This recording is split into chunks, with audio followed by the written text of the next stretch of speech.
When he got to his brother Esau, he began to think that God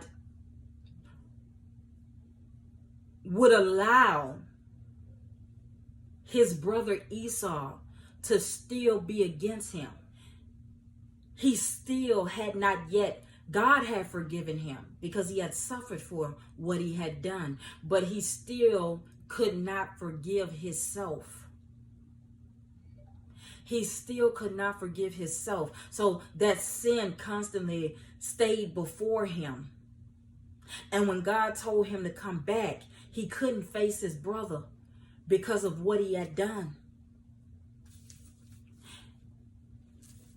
Totally neglecting the fact that after all those years he had suffered. After all of those years. Okay, so we're going to skip over. We're going to go to Genesis chapter 31, starting at verse 38, where it says, "This 20 years have I been with thee." Oh, I'm sorry. I'm going to go here. In verse 38, it says, "I have been with you for 20 years now. Your sheep and goats have I not miscarried, nor have I eaten rams from your flocks. I did not bring you animals torn by the wild beasts. I bore the loss myself, and you demanded payment from me for whatever was stolen by day or night. This was my situation. The heat consumed me in the daytime, and the cold at night, and sleep fled from my eyes. It was like this for the 20 years I was in your household. I worked for you 14 years for your 2 daughters, and 6 years for your flocks, and you changed my wages 10 times. If the God of my father, the God of Abraham, and the fear of Isaac had not been with me, you would surely have sent me away empty-handed. But God has seen my hardship and the toil of my hands, and the last night he rebuked you." So this was after Jacob had ran away. Jacob had ran away, and he took the flocks. He took the daughters, which were now his wives. He had earned his keep. But remember, God saw what was coming ahead of time, and he began to make preparation to pull him out. Because see, when God is for you, who could be against you? And everything has to line up to God's will when he's for you in your life. Okay, so even that which you came in with, where some of you all dwell today, you had to go back to family, okay? You had to go back to that job or whatever it is. In most cases, the enemy will try to take even the little bit that you have for themselves. But when God is for you, the enemy cannot touch anything that he has caused you to sustain. Anything that he's placed in your life is for you. The enemy can't touch it. I don't care what they try to scheme. I don't care what they try to do. God saw it coming before the thought had even occurred in their mind, and is blocked today by the hand of God. Whatever it is that the enemy is trying to form against you, it won't prosper. It can't prosper. And God is going to cause you to begin to live life another way. Even though you're dwelling in the midst of them, if you could just get past your murmuring and your anger for having to repeat that step, God has something that he is going to outpour in your life right where you are. You might feel like it's not going to work out for the good, but it is. You have to trust God in this matter concerning you on today, because he saw it from the beginning. So it is him who is going to complete it. You've got to hand it over to him, and you've got to trust that he's going to work it out for your good. For your good. For your good. He's going to work it out. And so Laban thought that what Jacob had was surely and rightfully his. Let's not mistake this. Jacob had sinned when he stole his brother's blessing. But he suffered for those sins. God may allow you to suffer for your wrongdoing.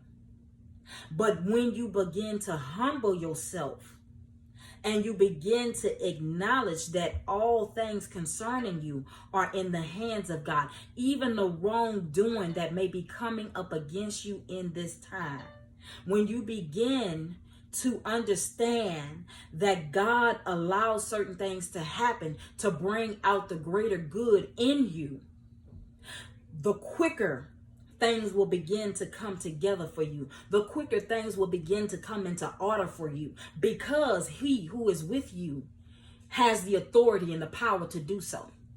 But if you continue to murmur, if you continue to allow anger to be in your midst, it only delays the process for the recovery that God has surely granted you in this time. It may look like all odds are working against you. It may look like you are going to be defeated, but do like Jacob did. Humble yourself and quiet your mouth. Do not speak until God tells you to do so. And as you can see, Jacob had went on his way. Jacob went on his way. He didn't open his mouth unto Laban until Laban began to come after him. Then he spoke in the authority that God had placed in him to do so, because it was God who rebuked Laban. But Laban thought that the properties that Jacob had gotten away with, that God had granted him, was his. Because Laban began to look and see that he had nothing. He pretty much had nothing when Jacob came. Now, when he forgot that it was when Jacob lived in the midst of him, that because God was with Jacob, the blessing followed. And remember when Jacob left, many of you all, right where you are, where you're living today, the person who you are living with, because God is with you, they are going to be blessed. But I guarantee you, if they do anything against you, if they try to talk down on you, if they try to put their hands on you, if they try to do anything to try to take away that which God has granted to you, I guarantee you, when you leave that place, they will be in the same place that Laban was. They will look around as long as you were there, they were prospering. And as soon as you left, that blessing left right on with you. I guarantee you, if they don't do right by you, see, that's why you don't have to open your mouth. See, that's why you don't have to fight the battle, because as long as God is with you, all things going to work together for the good of those who love him and who acknowledge him and who obey the voice of God when he's speaking. You can't fight your own battle. Only God can fight for you. Jacob understood that, so he quieted himself. He quieted himself.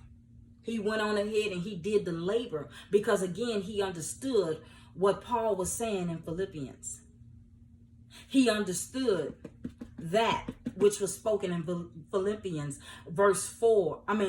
chapter 4, verse 8.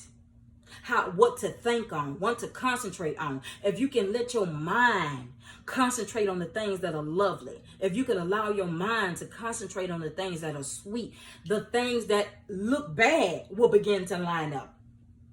Because your mindset is on the good. It's not concentrating on the bad. It's not concentrating on that which you see before you. Your mind is where God needs it to be. So things can't help but to come to order for that man and for that woman who has the mindset God is looking for in this time. It can't help but to come together. So we're going to skip on over to Genesis chapter 32. Starting at verse 7. Jacob had gotten to a low state. He was afraid.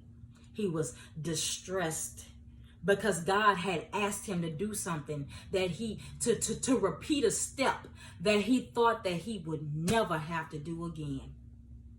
God had asked him to repeat that step, and he just couldn't comprehend why. He couldn't understand why. And even though God had just shown him so mightily that he was in the midst of him, Jacob still fell to a place of distress and fear.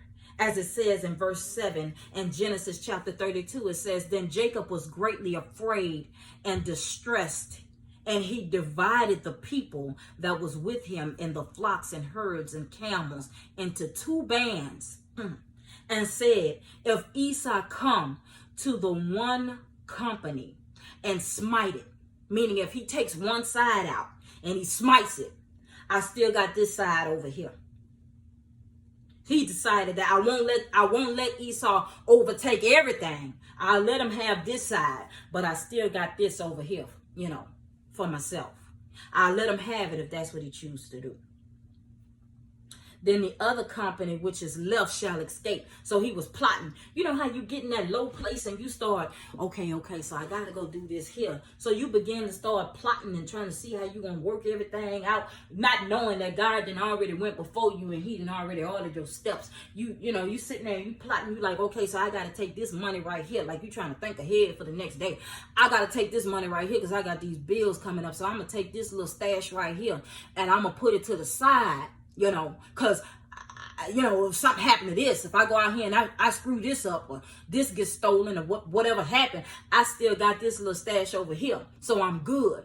I'm covered for the next few months. And here you sitting up here concerning yourself about the problems of the next day. When the next day hasn't even gotten here yet, you don't even know that God, when God is with you, God is concerned about everything that belongs to you. God is over and is covering everything that is tied to you. So when you know that key factor, you don't have to worry about the next day because it's already covered. It's already worked out for your good because God is with you. So what do you need to worry about tomorrow for? Let tomorrow come and just deal with that day when it gets there because you don't know what's going to shift. You don't know what's going to happen for that day. You could be thinking one thing and here it's another. So allow God to work that stuff out for you. Take your troubles to him. If you need help trying to sort out an issue, you got to get to a point where you stop doing it and trying to work things out for yourself because you didn't make the day for yourself. You didn't make yourself. The thoughts that you possess are not thoughts that you created yourself. Everything that is concerning you in your heart, it is given, especially the things that are good, that are lovely, that are sweet. You made nothing for yourself. Everything concerning you was given to you by the Most High. You have to know that if he placed it in you, you possess that thing, he's over it. Nothing concerning you when he is in the midst is of self-will. So let not your thoughts be of self-will. Let your thoughts align up how God is needing it to align up today, and watch and see the atmosphere shift and see things change like never before. By the hand of the mighty God we serve. All things concerning you shall prosper. So Jacob's afraid and he's distressed and he's trying to plot all this out. Let's keep reading and see how God works it out. And he said, and Jacob said, O God of my father Abraham and God of my father Isaac, the Lord which said unto me, return unto thy country and to thy kindred, and I will deal with thee. I am not worthy, Jacob said, of the least of all mercies and of all the truth which thou hast showed me, thine servant. For with my staff I passed over this Jordan, and now I am become two bands. I'll be right back, y'all.